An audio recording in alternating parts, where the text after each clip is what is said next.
Maswera sei muri yeZimbabwe. Tinokuchingamidzai zvekare kune chimwe chirongwa pano paZim Facebook Secrets and Confessions. Tadzoka zvekare nemamwe mamessages.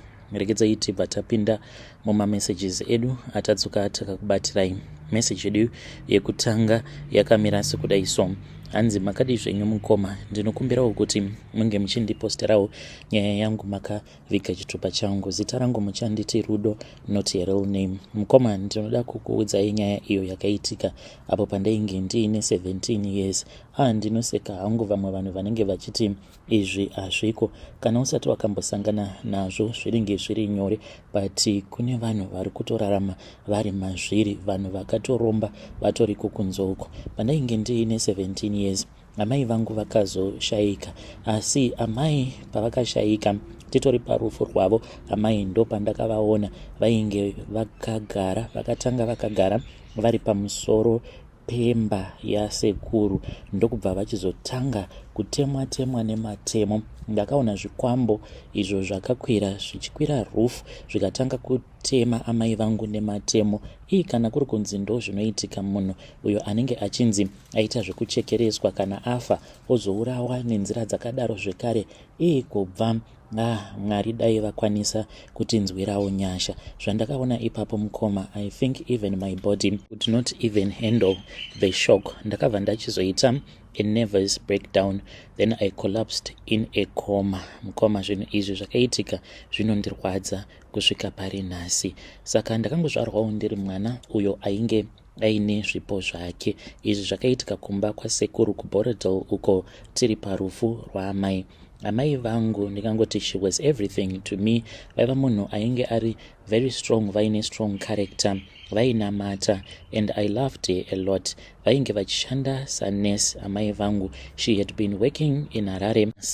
Hanzi apo pavakatanga kuenda kucollege vachida kudzidzira kuzoita nurse, sekuru vaigara vachingoti iwe haungambofi wakaita nurse. Ivo sekuru, vandichati sekuru Tavonga, ndivo vega vainge vachida kuti vange vachizonzi vakaenda kuchikoro uye zvekare vainge vakadzidza vaine mari dzavo. Saka amai pavakatanga kuendawo kucollege vaiva nezvavainge vachisangana nazvo. Ndichirangarira vachitiudza kuti vainge vasingade kuti tinge tichizonzi taenda mudzin'anga. Vaitikurudzira kuti tinge tichizonamata nguva dzose, nekuti hondo idzo dzavainge vachirwidzana nadzo, dzavainge vakatarisana nadzo amai, ivo vainge vachidziziva. Saka vakabva vachizotendeuka, even though vainge vakazvarirwa mumhuri yainge ichiitwa zvechivanhu. Mama vangu kunyange kutoenda nesu kurufu vaiti kana kuri kunzi mumhuri mukafiwa vaitotya kutoenda nesu. Vanhu vemumhuri vainge vachitozviziva kuti sekuru Tavonga ava vakatanga vachiri kugara kuchitungwiza ndivo vainge vachichekeresa dzimwe hama. Vakazoita mari sekuru ava, ndokubva vachizobvako kuchitungwiza vakatanga kugara kuAvondale. After that vakabva vachizogara kuBorodale. The funny thing about it, mukoma, chakaitika pakuzonovigwa kwaamai vangu, zviriko here mukoma kuti kuimba uko kwaunenge wakambogara many years ago hanzvadzi yako yobva yachizoshayika. Isusu takaudzwa kuti we did not even have a say even nababa, because amai tainge tisina dzinza navo. Saka baba vakangozovasiyawo vana sekuru vachiita urongwa hwavo. Saka vakabva vachizotora mutumbi waamai wakatanga waendeswa kuimba iyoyo yekuAvondale uko kwainge kwakambogara sekuru Tavonga ava vasati vazotenga imba yavo yekuBorodale. Mutumbi waamai wakatomboendeswa ikoko. The coffin, as it was being brought to Borodale, they passed with the coffin ikoko. Baba vanoti pavakaona kuti ndo zvainge zvava kuitika, vakabva vachizongodhiraivha vakauya baba vari vega. Vakatobvunzwa nevamwe kuti vamwe mavasiyepi, vakabva vachizotaura kuti vainge vasiya vana sekuru vachienda kuAvondale, vachiti vainge vachida kudarika nekuimba uko kwainge kuchimbogara sekuru. Apa yainge isiri imba yasekuru, but vaiwirirana zvisingaiti nemuridzi wacho iyeye wemba. So amai vangu musi uyo wavakaunzwa, ndichangoti mai vakaunzwa uri musi weFriday, kwava kuzovigwa the following Saturday. Amai vakati vaunzwa mutumbi wavo, kofini ravo rava mumba, inini ndainge ndisingatokwanise kuti ndinge ndichigarawo mumba mudining umo mainge makaiswa kofini ravo. I was standing outside because I was avoiding, ndichitya kuti ndinozongoramba ndichingochema, so ndakazobuda panze ndokubva ndachizogara zvangu panze. That is when I looked up. Ndakangotarisa pamusoro pemba ndikabva ndachizoona amai vangu vainge vakagara vakapfunya chisero, kudaro vainge vakapfeka dhuku ravo rimwe ravaifarira rewhite, zvekare nedrezi rainge riri rewhite but rainge riine maglitters. But amai, kunyange wainge huri usiku mukoma, inge ndichikwanisa kunyatsokuona amai vangu. Chakangondivhundutsa pavari ndechekuti maziso avo ainge ari ewhite, vainge vasingapwaire. Ndipo apo pandakabva ndachizotanga kuona zvikwambo izvi pandakazviona zvakatanga zvichita sekunge kamba, but ndakatoti ko kune kamba dzinomhanya kudai so, because kamba idzi dzainge dzichifamba dzichiri palon dzichimhanya dzichiuya kumba, ndobva dzachizotanga kukwira nemadziro, but dzainge dzava kushanduka dzichiita zvipuka zvakasiyana-siyana. Zvikwambo zviya zvakakwira zvikaenda pamusoro pemba ndokubva zvachizokomba amai vangu vakaedza kuda kuti vange vachimuka, but vairatidza kuti vainge vasina kana simba. Amai vangu vakatanga kutemwa nezvikwambo zviya, chimwe nechimwe chikwambo chainge chakabata matemo. Vakatemwa nematemo nezvikwambo zviya, vakangonditarisa. Ndo pandakabva ndangorohwa nebuka ndikabva ndatodonera pasi ndichinzwa kuti kana kufema ndainge ndava kusakwanisa kana kutombofema, but ndainzwa zvose zvainge zvichiitika. Munhu akatanga kundiona vainge vari vamwe amainini munin'ina wamama. Ndakatovanzwa voisi ravo kuti ava ndiamainini, ko vari kutombozvionawo here kuti ndiri kutambudzika, because ndakolapsa kudaro ndainge ndisingachazivi kuti ndiripi, but ndainge ndichizvinzwa kuti ndava kutoda kubuda mumuviri wangu in ndava pedyo nekufa, asi zvose zvainge zvichiitika ndainge ndichitozvinzwa. Vakauya vakatanga kuridza mhere, vanasekuru vakauya, munhu akazotonditakura akaenda neni kuchipatara, vainge vari sekuru Tavonga. Saka vakatoti mwana uyu anyanyisa kurwadziwa nekufa kwaita amai vake. Ndo pandakabva ndachizoendeswa kuchipatara. I was in a mukoma for 7 days. I did not even open my eyes, but to tell you the truth, ndainge ndichitorarama ndiri kune imwe nyika. Saka I think ndava kuchipatara ndo pandakabva ndachizopepuka, not kuti ndakapepuka ndiri munyika inoi, ndainge ndichiri mukoma muno munyika inoi, but in the other world.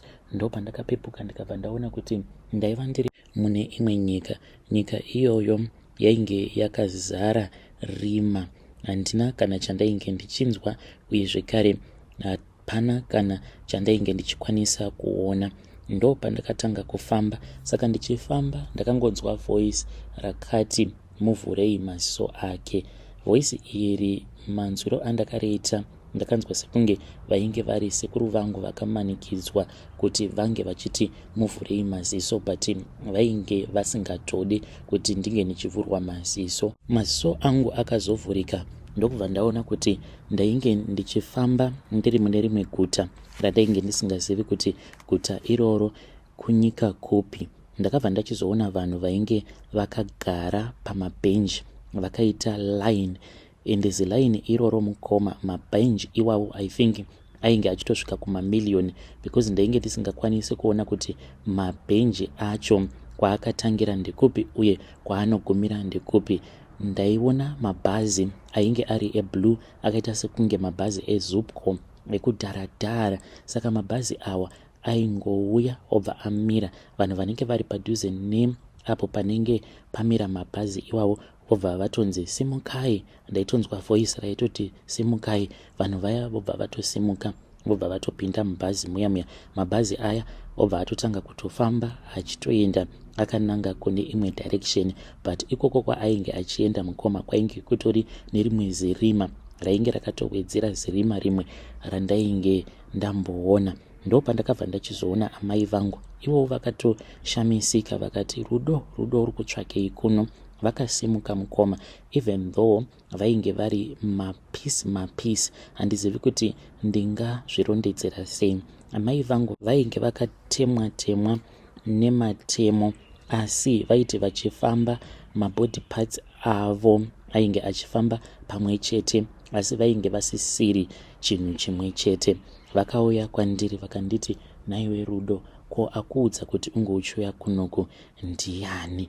Ndikati, handizivi mama, ndangokuonai. Vakati, wo, wandiona mwanangu? Kubva ndiwe uchazoudza dzimwe hama dzose kuti sekuru vako ndivo vandiuraya, Tavonga ndiye andiuraya. Saka whilst I was unconscious like that, ndipo apo manesi pavakatanga kuona zvimwe zvinhu zvainge zvichiitika kwandiri. Hanzi dzimwe nguva ndaimbopota ndichigwina, dzimwe nguva ndaikwanisa kutotanga kutotaura, ubva vafungidzira kuti I am about to come out of the coma, but ndaibva ndazongoti zii. Uye zvekare vamwe nesi avo I think vanova vari ivo vakazondibatsira vaipota vachinamata. Vanoti vakaona kuti sekuru vangu Tavonga vaigara vachingouya kuchipatara ikoko, because sekuru vakaramba kuti ndike ndichiendeswa kuchipatara chehurumende, ndaiendeswa kuprivate, imwe private clinic yandisingakwanisi kutaura nezita, kunotoenda vanhu vane mari dzavo. Saka sekuru vangu ava hanzi vaipota vachiuya pavanenge vachinzwa kuda, asi vaiwanzokuya kuma 2 am. Hanzi vaiuya nechibako chavo chebute, vobva vatanga kukwiza bute iroro kutsoka dzangu, uye zvekare vachideketerera. Saka nesi ava ivo vakati pose apo sekuru vangu pavaizoenda vaibva vachizotanga kundinamatira, vobva vatora tawo vachinamata, vachindipukuta tsoka dzangu zvekare nemuhapwa, because hanzi sekuru vaindiisa bute zvekare nemuhapwa. Ndakazomuka zuva renumber 7 mukoma, ndakamuka ndichita kubvunda zvimwe zvakaitika ndiri kunzvimbo kwandainge ndiri nevamwe vanhu vandakaona nezvose zvavakandiudza. Zvizhinji zvacho ndakazozvikanganwa, asi zvandinorangarira kusvika pari nhasi ndizvozvo zvandakaona. Rima rainge richityisa kwazvo zvekuti iwe pache zvako unenge usingakwanisi kuzviona, kuzonzi muvhurei maziso. Voice iro randakanzwa zvekare nekuzoona vanhu vainge vakagara mulaini vachiratidza kuti vanhu ivavo vanenge vafa, vanenge vakagara pazibhenji 1 vanenge vari vanhu avo vanenge vakafa panguva dzimwe chete, sevanhu vakazopinda mumabhazi iwawo eZupco naamai vangu. Mabhenji iwawo I think anotosvika kumamiliyoni nemamiliyoni, haukwanisi kuona kuti akatangira kupi uye anogumira kupi. Saka pandakamuka ndainge ndichida kuudza vamwe vana amai nini kuti ndo zvandainge ndakaona. Ndakanzwa voice rakangonditi, aiwa usataura. Ipapo pandainge ndichida kutaura, sekuru Tavonga vakabva vauya mukoma vachiita kudikitira. Vakauya vakabva vandihaga vakanditi, you are strong mwanangu, wadzoka zvakanaka, God bless you, ha. Vachiseka mukoma. Apa nechavainge vachiseka hakuna kana akakwanisa kuzvinzwisisa kana kundigwina kwavakaita. Vakazotonzi nanesi, uyo haasati anyatsokupora zvakanaka, musaramba muchimudaro, because vainge vakandibata pafudzi rangu rekuraiti uku vachindizunza zvekuti kana vana amai nini vakangotanga kungodzungudza misoro yavo, asi nekuda kwekuti ivo sekuru munhu ane mari. Then ndipo pandakatanga kuona amai vangu. Amai ndaivanzokuvaona muglazi zviya, kana ndiri mubathroom ndobva ndatoona amai vangu vari muglazi vachichema. Ndikabva ndachizoudza vamwe amai nini, handina kukwanisa kuvaudza zvose because ndinongonzwa voice rimwe rinonditi chimbomira kuudza hama dzako. Ndakazotorwa ndikabva ndachizoendeswa kune vamwe avo vainzi Prophet Nyasha vaigara kuWaterfalls. Ndakasvika kuya ndokubva ndachizonamatirwa, ndikabva ndachizopiwa munamato wekuti ndinge ndichizoshandisa. Pandakapiwa munamato iwoyo ndingangoti ndo pakamboti omei zvinhu kusaidhi rasekuru ava, zvekuti vakatomboda kutorerwa imba iyoyo yekuBorodel.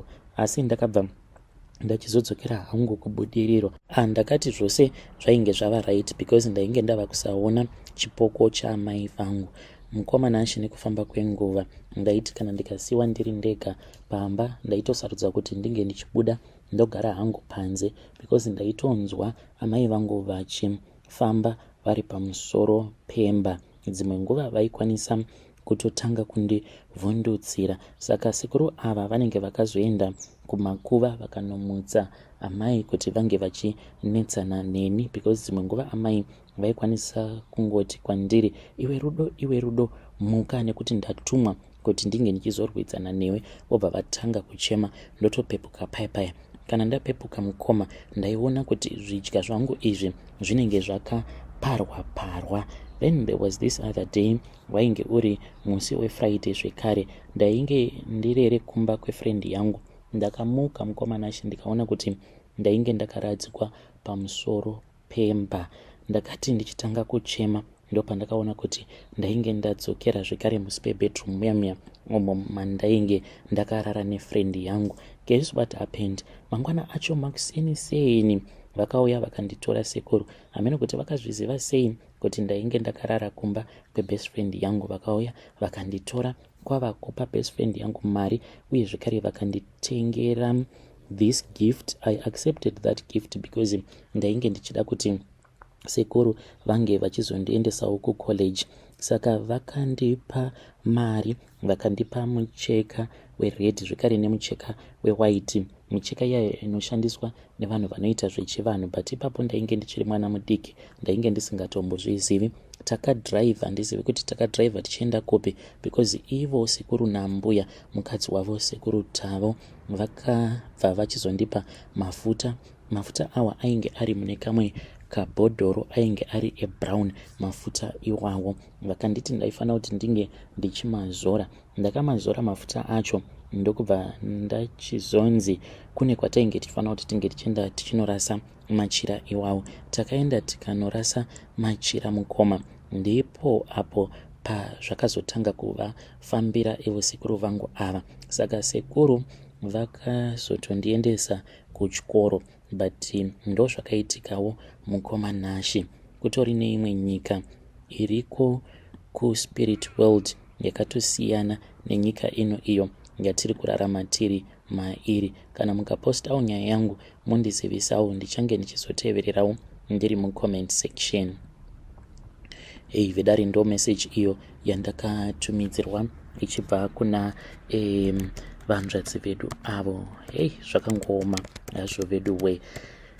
Ndopaunoona kuti kana usina mari zvinenge zvakangooma. Apa vanzvadzi vedu nekudawo kwekuti vainge vachida kuendeswawo kucollege, even though nezvose izvo zvavainge vakaona zvakaitika, zvakangooma hazvo vedu we.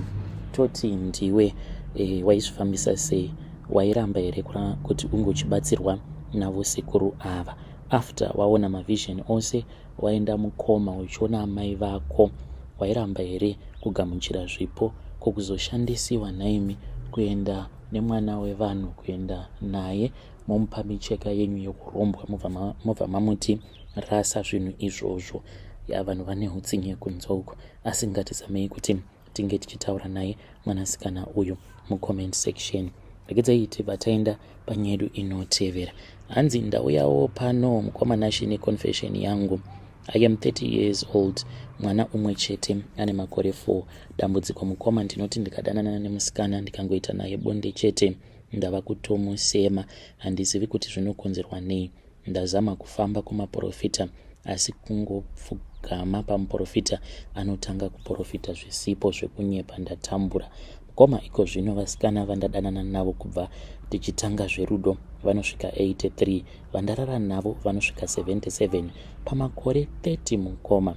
Chero baba vangu havasvike panhamba iyoyo. I was married twice mukoma, vakadzi vachingoenda. Wekutanga akaenda nemwana 1, wechitu akaenda asina.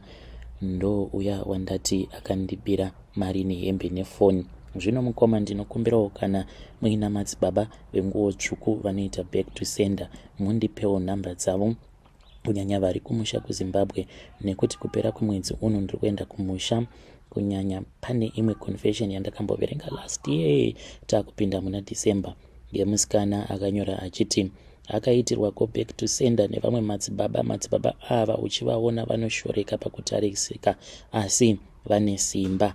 Akazoenderera mberi achiti madzibaba ava vakati handiwanzokubatsira vanhu vanenge vandishora asi kuti imi ndangokubatsirai zvenyu mukandikonekta nemusikana iyeye mukoma ndingabatsirikana. Mukoma ndiri kuti 2 marriages fallen down.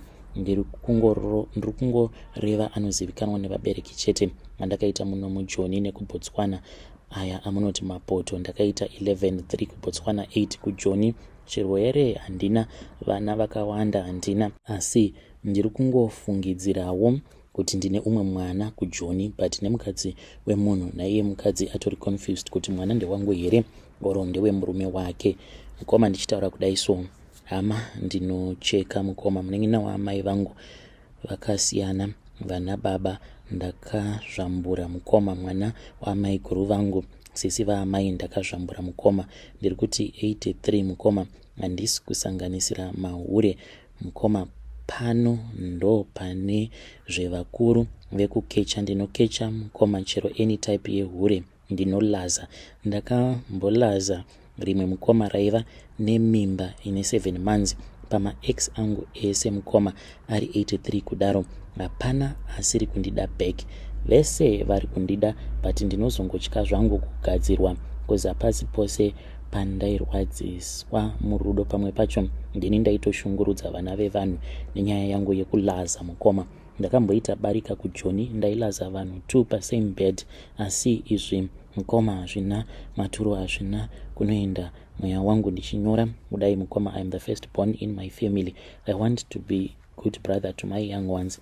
I have 4 sisters and 1 young bro. Hapana chavangadzidza kubva pandiri mukoma kana zvinhu zvikaramba zvakadai. Ndichitaura zvekuhura mukoma musati ndine mari handina kana chandiinacho asi kuti ndinodiwa nevasikana vari naniwo zvavo vanondipa mari havanei nemari yangu. I am not writing this for a joke but kushichikana neupenyu mukoma kwete kuti ndinolaza maage angu. Chero agogo ndinorova mukoma. Oldest yandakalaza she was 50. Vana baba musasiya vakadzi. They are doing this because of situation. Vedare ndo message iyo yandakatumidzirwa ichibva kuna mukoma vedu. Ngatizamei kuti tinge tichitaura navo mucomment section zvakangooma hazvo vedu we. Ngatisanganei zvekare mune zvimwe zvirongwa zvinotevera.